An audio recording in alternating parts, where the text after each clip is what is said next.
Welcome to another video of detailed math solutions. In this video I'm going to find the squares of 299 and 1998 without calculator. First I'm going to write the number 299 as a difference of two numbers. The numbers need to be such that their squares are easy to calculate. So 299 squared equals to 300 minus 1 in parentheses squared. Next, I need to apply the formula for binomial square provided at the bottom of the screen. When I do that, this equals to 300 squared minus 2 times 300 times 1 plus 1 squared. When I calculate further, this equals to 90,000 minus 600 plus 1.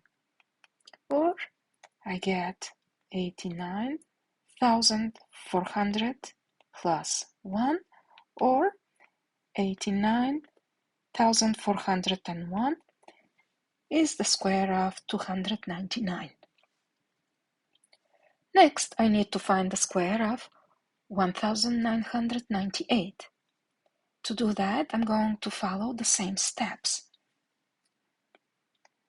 This way I'm going to write the square of 1998 as the difference of the numbers 2000 minus 2 in parentheses squared.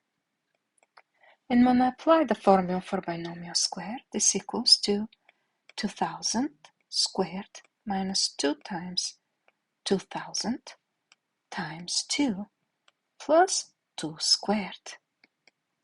Next, I'll just calculate further. When I do that, I get 4 million minus 8,000 plus 4. This equals to 3,992,000 plus 4, or 3,992,004 is the square of the number 1998. Thank you for watching and learning. If you liked this video, please give it a thumbs up by clicking the like button. I'm thrilled that you joined me and look forward to sharing my other videos. Please subscribe to my channel and click on the videos to see more detailed math solutions.